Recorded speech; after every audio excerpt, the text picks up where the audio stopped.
కొవ్వూరు రాజమండ్రి సమీపంలో గోదావరి బ్రిడ్జ్ దాటిన తర్వాత కొవ్వూరు గ్రామంలో సుబ్రహ్మణ్యేశ్వర స్వామి గుడి దగ్గర వెలిసినటువంటి కాశీ విశ్వేశ్వర స్వామి గుడి చూడడానికి చాలా రమణీయంగా, చాలా అద్భుతంగా, పైన శివలింగం కానీ ఇవన్నీ కూడా చాలా అద్భుతంగా ఉన్నాయి.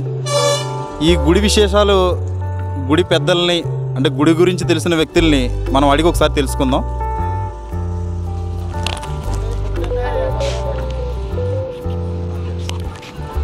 ఇంకా కాదు కదా, ఓకే. ఈ గుడి గురించి విశేషాలు చెప్పండి. మీ పేరేంటండి? నా పేరు సిరికొండ బాబురావు. మీ పేరు? సిరికొండ బాబురావు. సిరికొండ బాబురావు గారు. మీరు ఈ గుడికి మీకు ఏంటండి సంబంధం? గుడిలో నేను నైట్ వాచ్మెన్గా పనిచేస్తాను.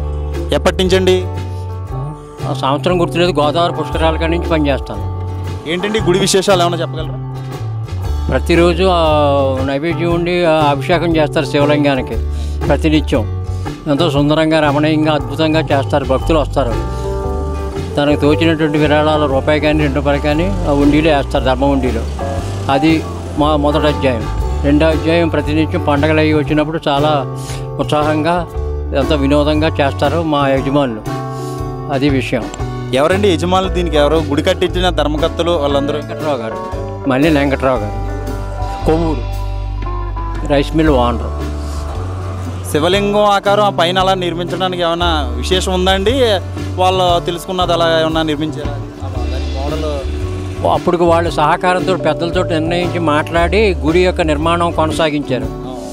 నాకు పూర్తి విశేషాలు అన్నీ తెలియవు, కొంచెమే తెలుస్తుంది. సరిపోతాయిలేండి. గుడి పూజా విశేషాలు ఇక్కడ ఏమన్నా జాతరలో సంవత్సరం ఏమన్నా పెద్ద కార్యక్రమాలు ఏమన్నా ఏ రోజున చేస్తారు? అన్నీ గోదావరి పుష్కరాలు వెళ్ళగానే 12 సంవత్సరాలకి ఒకసారి గోదావరి పుష్కరాలు ప్రారంభం అవుతాయి. అవి వెళ్ళగానే ఊళ్ళో రైతులందరూ కలిసి ఎంతో ఉత్సాహంగా ఆ కొవ్వూరమ్మ జాతర జరిపిస్తారు. కొవ్వూరమ్మ దేవస్థానం అండి అది. కొవ్వూరమ్మ గ్రామదేవత, ఆవిడ తల్లి గ్రామదేవత. ఆ పక్కన సుబ్రహ్మణ్యేశ్వర స్వామి మందిరం,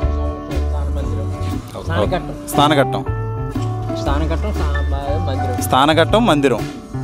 ఇక్కడ భక్తులు వచ్చి స్థానఘట్టంలో స్నానం చేయడం, ఇలా పుష్కరాలకి ఇక్కడ కూడా ఒక స్థానఘట్టం ఏర్పాటు చేస్తారండి. ఇక్కడ అంతకుముందే రామాలయం ఏర్పడింది.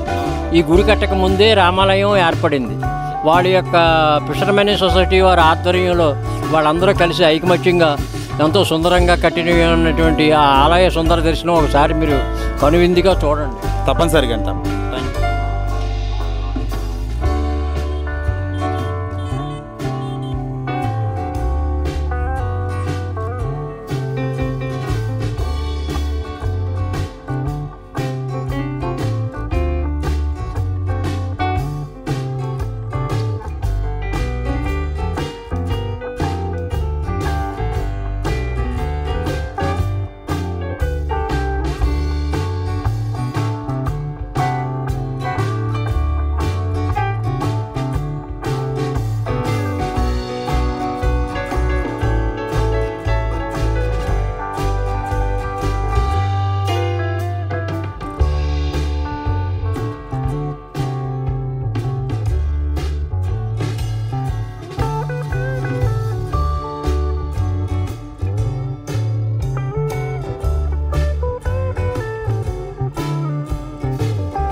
ఈ వీడియో మీకు నచ్చితే ప్లీజ్ సబ్స్క్రైబ్.